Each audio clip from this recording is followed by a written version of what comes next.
안녕하세요. 땅사부일체 저자 땅사부TV의 정현 소장입니다. 자, 오늘은요 유치권 핵심 요약 정리라고 주제를 정해봤습니다.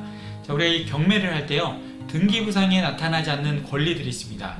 권리 분석을 잘 해야지만 경매를 안정적으로 수익을 낼 수가 있는데요. 자, 이 등기부상에 나타나지 않는 권리, 법정지상권이라든가 분묘기지권, 그 다음에 이런 유치권, 이런 특수 물건들이 있습니다. 자, 이런 특수 물건을 잘 해결할 수만 있으면 바로 큰 수익하고도 직결이 될 수가 있는데요. 그래서 오늘은 유치권에 대한 핵심 내용들만 정리해서 한번 말씀드려보도록 하겠습니다. 자, 우선 그림을 통해서 어떻게 유치권이 형성이 되는지 한번 쉽게 설명을 드려보도록 하겠습니다. 자, 100억 정도의 공사 비용이 들어가는 스타벅스 건물을 짓는다라고 가정을 해보겠습니다. 자, 이때 건물을 지으려고 하는 사람은 건축주라고 할 수가 있겠죠. 다른 표현으로 도급인이라고도 하고요. 그 다음에 건물을 지어주는 사람을 건축업자라고 하고요. 다른 표현으로 수급인이라고 합니다. 자, 이 도급인과 수급인 사이에 계약이 이루어지는 것을 도급계약이라고 하는데요. 자, 이때 공사 비용이 다 지불이 되면 아무 문제가 되질 않는데, 이때 공사 비용이 지불이 안 될 때, 이때 바로 미수금이라고 해서 채권이 발생이 됩니다. 자, 이럴 때 건축업자는 당연히 돈을 못 받았죠. 그렇기 때문에 이때 유치권이라는 걸 통해서 권리를 행사할 수가 있는데요. 자, 이 유치권은요 건물의 점유, 그 다음에 버티는 것만으로도 유치권이 형성이 됩니다. 그래서 이 유치권은 등기부 등본상에 기록을 하는 게 아니고요, 법률의 규정에 의해서, 그래서 법정담보물건이라고도 합니다. 그래서 법률의 규정에 의해서 정해지는 권리이기 때문에요, 건물 점유와 버티기만으로도 이 유치권이 형성이 된다는 겁니다. 자, 이때요 제3자가 경매로 낙찰을 받았다 하더라도요, 이 유치권은 물건이기 때문에 누구에게나 주장이 가능합니다. 그만큼 이 눈에 보이지 않는 이 권리이기 때문에 유치권이 실제 존재하는지 아닌지 이런 여부들을 잘 파악하는 게 중요하다고 말씀을 드릴 수가 있습니다. 자, 그 다음 유치권 특성을 보면요, 첫 번째는 우선 변제권이 없다. 경매권은 인정이 가능합니다. 자, 여기서 우선 변제권이 없다라는 건요, 먼저 돈을 받을 수 있는 권리가 없다라는 뜻입니다. 자, 경매에 붙일 수는 있지만 실제 경매를 통해서 만약에 낙찰이 되면 은행이 먼저 돈을 가져갑니다. 그 이유는 저당권은 먼저 항상 우선 변제권이 있죠. 그렇기 때문에 실제 유치권자들은 이 경매를 그리 좋아하지 않습니다. 알고 계시고요. 두 번째는 물상대위가 없다. 자, 예를 들어서 유치권 행사를 하고 있는 건물에 불이 날 수 있겠죠. 이때 그 건물에 들어져 있는 화재보험이 있습니다. 거기에 보험금이 나올 수도 있겠죠. 하지만 이 보험금에다가 압류를 할 수가 없습니다. 그래서 물상대위를 할 수 없다라는 거 유치권의 특성으로 제가 두 가지 말씀드렸고요.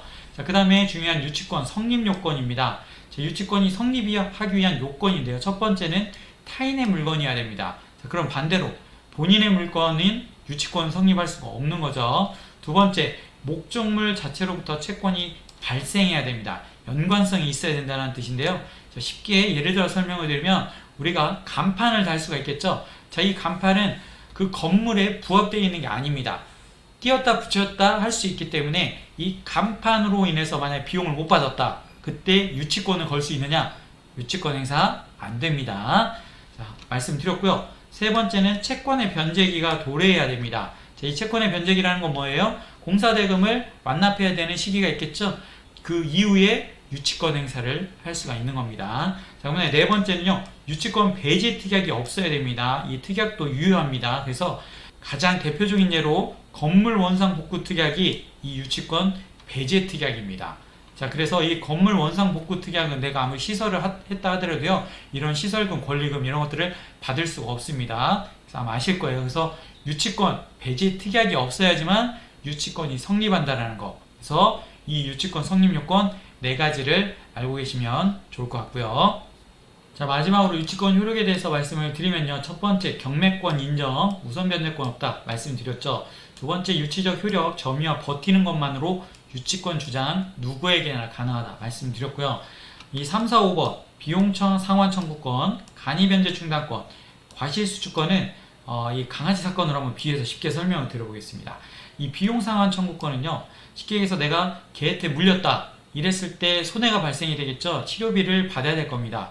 그런데 이 치료비를 못 받을 때 이 강아지를 내가 점유할 수가 있겠죠. 그래서 유치권 행사를 할 수가 있는데 이 강아지를 점유하고 있는 동안에 혹시라도 아프거나 그죠? 그러면 병원비가 들어가겠죠. 거기에다가 이제 그 키우는 데 있어서 사료나 이런 간식 비용이 들어갑니다.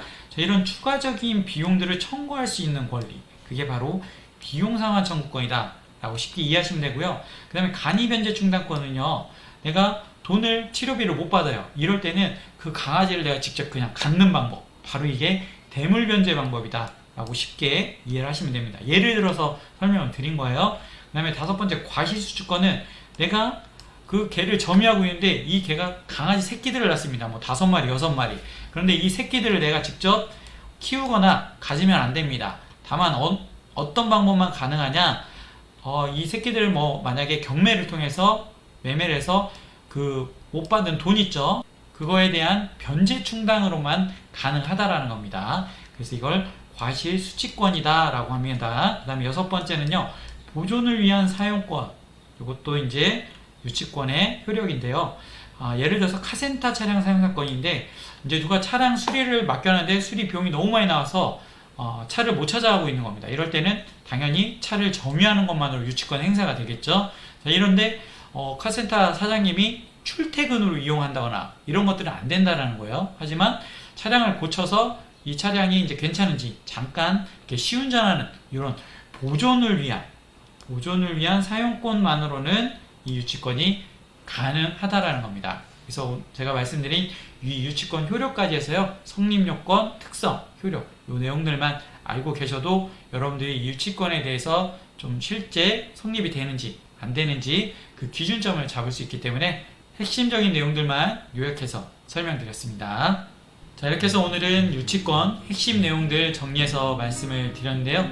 실제 이 경매를 할 때 여러분들이 유치권에 대한 부분, 물건들 잘 분석할 때 이 내용들이 도움이 되셨으면 좋겠습니다. 자, 오늘 영상은 여기까지고요. 도움이 되셨다면 구독, 좋아요, 알람 설정 부탁드리겠습니다. 궁금하신 건 댓글로 남겨주시고요. 다음에도 유익한 영상으로 찾아뵙겠습니다. 끝까지 시청해주셔서 감사합니다.